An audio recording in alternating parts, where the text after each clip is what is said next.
Hello, and welcome to Let's Boldly Go. I am Jacob Winterston, and in this 0th episode, I will be just introducing the basics of the game, so that it's not too confusing at first. Like, a lot of the specifics I'll get into as we run into them in career mode. But, I guess a bit of history. Kerbal Space Program, it's a game where you make space stuff and shoot it into space. You can do a lot more than that. Like you can make planes and stuff. That's what I actually spent a lot of my time doing. But the Kerbal in question is people like this guy here, who's probably Jebediah. It doesn't actually say. Originally, you just had Jeb, Bob, and Bill, and they didn't really do anything. But then they added more Kerbals that could have multiple missions running, and you can run around on foot and stuff. And then finally, recently, they added female Kerbals, so you've got another starter Kerbal, Valentina, and she's pretty cool. So, yeah, I'm just going to go into my sandbox save, because I haven't actually started a career mode yet. And, like, I've got a bunch of stuff made, or it's gonna crash. Okay, no, it works. Like, I've got stuff made, but I don't really want to show any of it off, because a lot of it's pretty useless. In career mode, we're gonna have to be a lot more efficient with our designs more efficient than I usually am. So what we have here is the vehicle assembly building. This one, because there's also the space plane hangar, but this one is vertically oriented, and it's meant for rockets. So, first off, you'll notice throughout this episode that there's going to be weird little icons and stuff all around the screen. A lot of those are from mods, which I will explain eventually, probably. Right now we're not really going to use any of them. But, so in the VAB, you make rockets for the most part.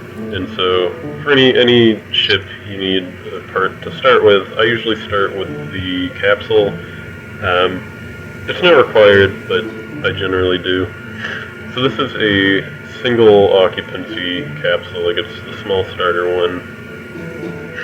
It'll do for a lot of stuff. It's pretty sturdy. And so from this we need to, first off, we need to add a stack decoupler, because what these do is when you activate them, they'll separate the parts on either side. And so for a lot of rockets, you want to have like just the capsule return, or maybe just like a small pod on top. Like, not necessarily, you can do a lot of stuff, but in order to land, you're going to need a parachute, so this is a pretty common starting point for rockets.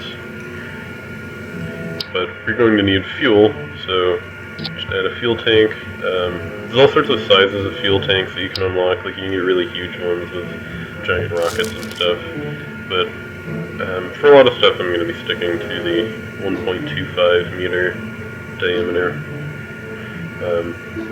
So what we have in here is liquid fuel, which is pretty ambiguous. Like, it might be hydrogen, it might be kerosene, I don't know, because it is the plane fuselages just have liquid fuel, which would indicate kerosene, because that's what jets run off of. But it doesn't really matter. So I'm sure someone's figured it out. And then you have oxidizer, because rockets need oxidizer to burn in space. And the jet engines, since they can burn atmospheric oxygen, they're a lot more efficient, but I'm not going to get into those yet. Eventually in career mode I'll be making planes, and I can explain more of it then. But so we've got fuel, we've got a pod, now we just need an engine. Since this is a small craft, we don't need as much thrust, so I might actually be able to use this one. No, it's not quite strong enough. I'm going to use the mid-sized engine, which, like, it's a little less thrust, but it's a little more efficient. And this one has gimbaling, which means that the nozzle or the bell, can swivel a little bit to direct the thrust, which is very useful for maneuvering. And on larger rockets, you're going to want some sort of aerodynamic stabilization, like fins.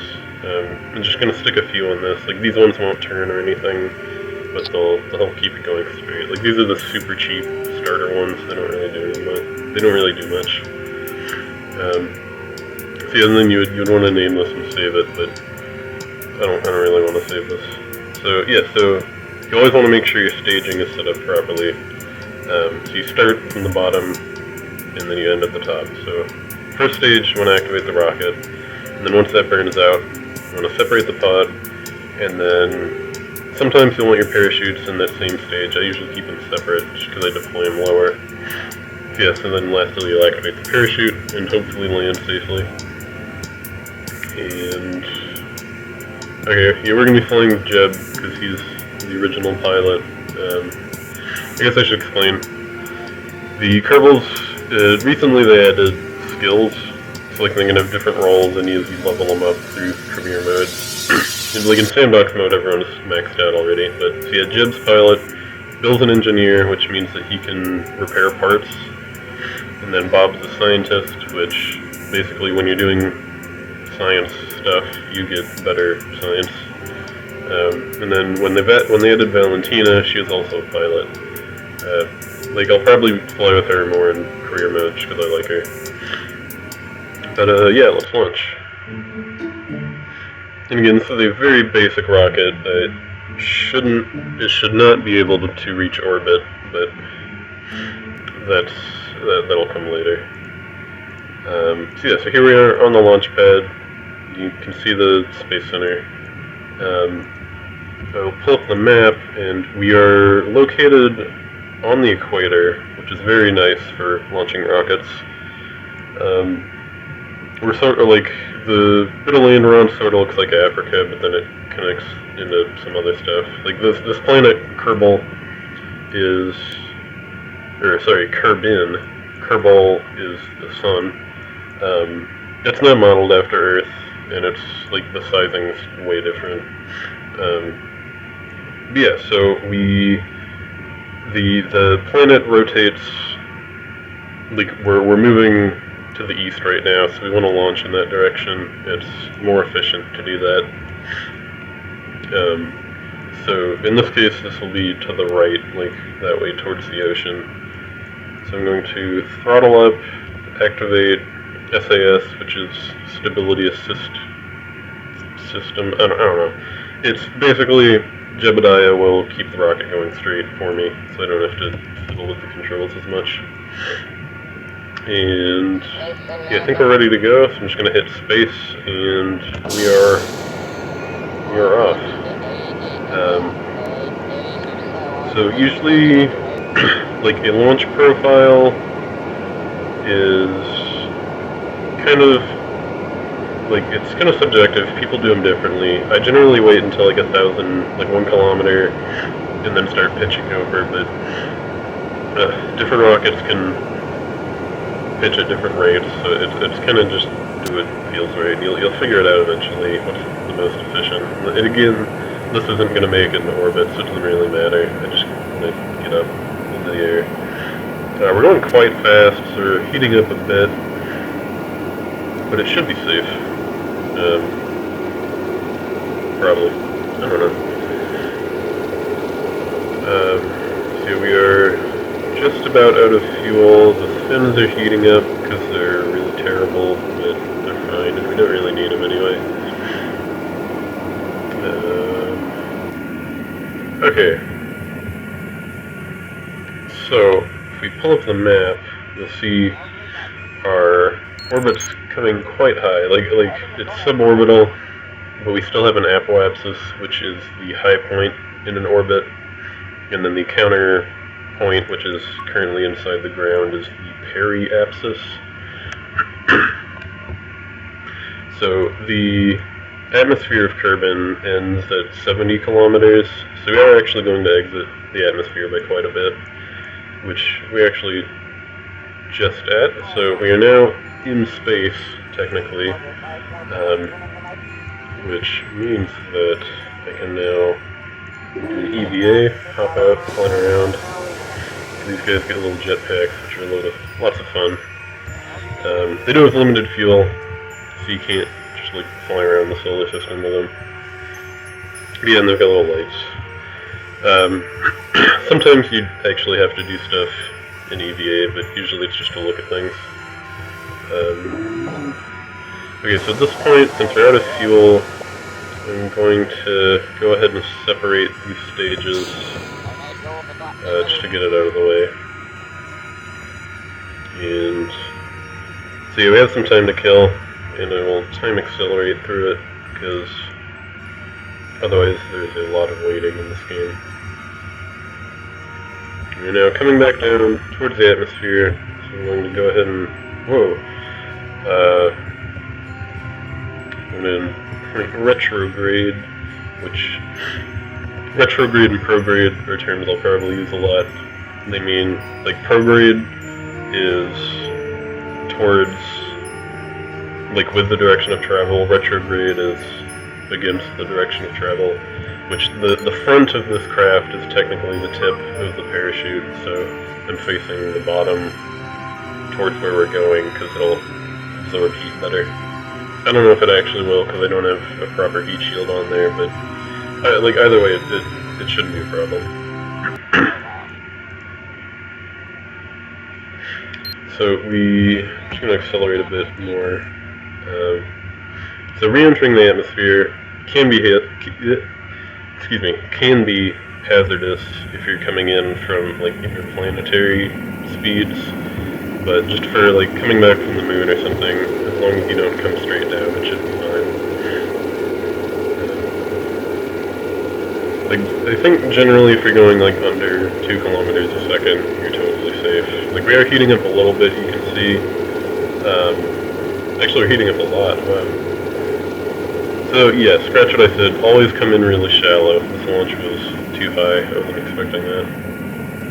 The heating effects are a recent addition, so I'm still getting a hang of them. Okay, so we're coming in. We've slowed down below Mach 1, so I'm going to deploy. Oh no, the parachute's destroyed. Well then. So yeah, Jeb is going to die. This is a sad day. Luckily, since it's sandbox mode, I can just revert this, and nothing will ever have happened. But what would be happening is the parachute would deploy a little bit and slow us down some, and then once we hit 1 kilometer, it would fully deploy and slow us down a lot, like 6 meters per second, but in this case it did not. I've had a number of failures with parachutes in my previous career attempts, so we'll definitely need to be more careful with that. But yeah, nothing actually happened there, because this is sandbox mode. So this is a very basic rocket, and I guess some of the features in assembly is you can view center of mass, center of thrust, center of lift, which I'll explain more once that's an issue. You can place things with symmetry, which is very handy. Normally it'll snap to angles, but you can turn that off, which sometimes you need to do. You can rotate parts and do all sorts of fancy stuff. There's definitely more to that, but I mean a lot of it's sort of self-explanatory, so I think I will bring this episode to a close, and in episode 1 we will start our small little space agency and do some very early contracts. Because in the full game, like you don't have all of these parts. You just start with a few, and you have to unlock them by doing missions and doing science. So it makes it more interesting because you have limited parts and money to work with. So it should be interesting. Yeah, I don't need that. So yeah, thank you for watching, and hopefully the actual series will get more interesting than this, and less Kerbals will die. I mean, it wouldn't be Kerbal Space Program without horrible mistakes. So, yeah, I will see you later.